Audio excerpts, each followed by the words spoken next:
I'm here today with our family food expert, Alice Seufert, and she is going to talk to us about freezer meals, which I love because I have 4 kids and I work full time, so it's hard to always come home and make a meal. But a lot of times I make things and I freeze them and they don't turn out right, or they look bad, or I don't even know what they are. I don't know what they are. So talk to me about this. So I'm going to show you today how to keep your meals frozen but not frosty.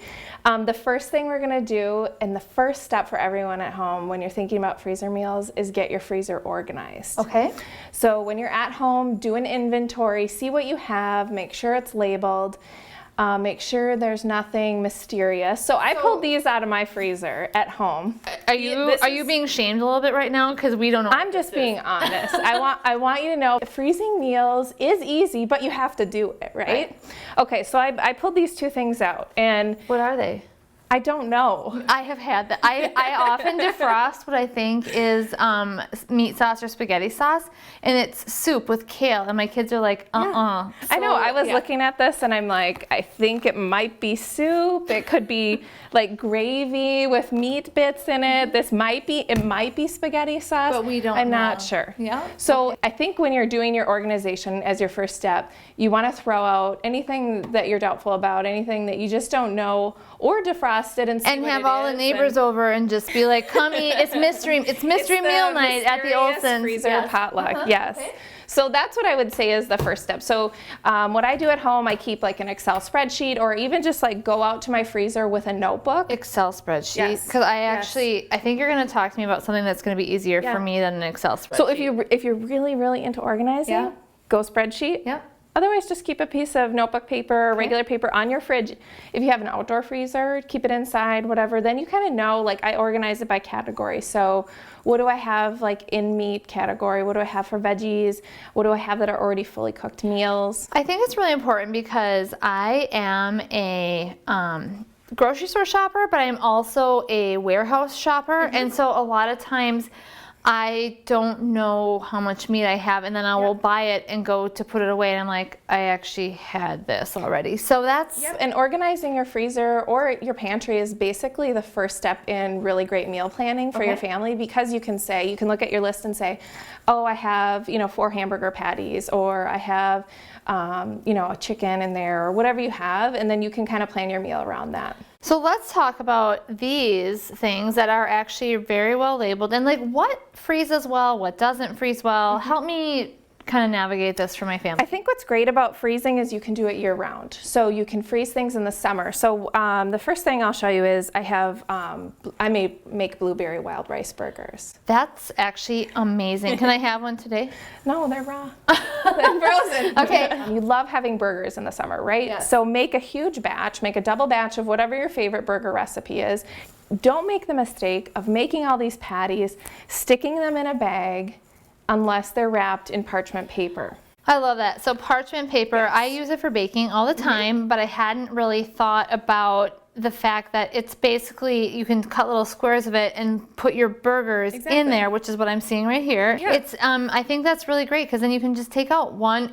We've got this really big bag here, but like, let's just say my husband and my son are home and they want to grill up a couple of burgers. They could then just take 2 out of here and not have to separate them or not have this big chunk of meat, right? Exactly. So parchment paper is great. And as an alternative, a lot of people use tin foil, for example, to do freezing. And I like parchment because a lot of times, like especially with burgers, you're defrosting it, you just peel it right off. But the other great thing about parchment is when you want to actually think about the process of like, how are you making this meal for your family?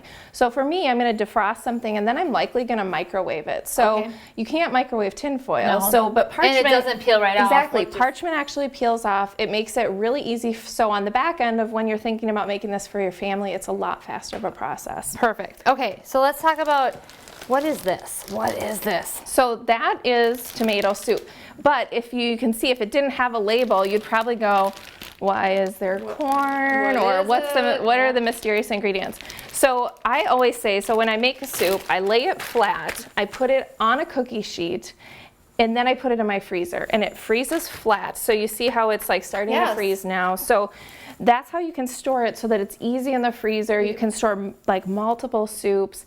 And then I double bag it. So you see that I have it in a gallon bag. Yes. So one of my other favorite supplies is a 2-gallon bag. And you can either get those with the zip top or the slider. Okay. But this is important because again, on the back end, when you're thinking about how are you gonna serve this to your family, you're gonna stick the soup in your fridge and let it defrost. Yes, in the morning before you go to work. And sometimes you're gonna get condensation, it's gonna get a little drippy. So I always say stick it in another gallon bag, and then I stick it in like a bowl or something to let it defrost. That's actually a really important tip. I love that. I typically stick my things in a bowl when I defrost in the fridge, but having this bag would be really nice. You don't have to do that. You can just throw it in the fridge then. Exactly. And that's exactly what I do, because otherwise, I mean, if you take a frozen item out of your freezer at 5:30, I mean, it's gonna take 20-25 minutes to cook in the microwave, let alone the oven to defrost. And then you're rushing it too. Exactly. Like the whole elevated microwave. A lot of times, like the beginning of the week, we'll go out to the freezer and just pick a few things that we want to have for the week, and then get some containers to let it defrost in the fridge for the week, and then we just are eating meals through those frozen meals all week. Perfect. Yeah.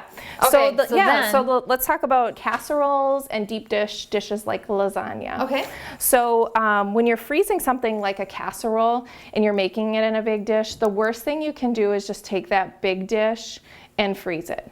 Because likely for your family, you're only gonna wanna have a couple portions. You're not gonna wanna eat, for example, green bean casserole every night, but it's nice to have it like 6 months after Thanksgiving and have a little bit. I love green bean casserole. Plus, I mean, like we just talked about before, it takes so long then to cook the whole thing. So then you've cooked it, and then you're recooking it again, and then you're gonna throw it away. So if you cut it up into bite-sized pieces, that's the better thing, right? Exactly. So what I did is I just froze it in a smaller size. This is like a perfect size portion for 4 people in my family. Okay. And then we'll actually eat that. This is like, it is a great size. Yeah, exactly. I love how also you say eat, but you have a date on here, because I never do that. So again, when I pull these mystery machines out of my freezer, I'm like, how long has this been in here? Yes. So yes, a Sharpie is your friend. You're gonna wanna label it, and I say eat by. The really cool thing about frozen foods is really there's no sort of expiration of how long something can be frozen. Okay. What you're really looking for is quality and taste. So I always say like, I usually go 4 to 6 months for most of the stuff that I freeze, because I think that's the best quality. That's a and great then tip. you can see like with the lasagna, again, I use the parchment paper. I'm freezing individual sized portions versus just throwing one piece in here, which is going to get nice and frosty. Yep. Not getting the air out. And thank you for these tips. I just came away with a ton of tips for freezing food for my family. If you want to learn more about what we have talked about today and actually get Alice's recipe for these blueberry wild rice burgers, visit our website. Don't be afraid to take office supplies into the kitchen. One of my favorite things to use in the kitchen is painter's tape. I use it to label inside my freezer, in my fridge, on Tupperware, and I always have a Sharpie.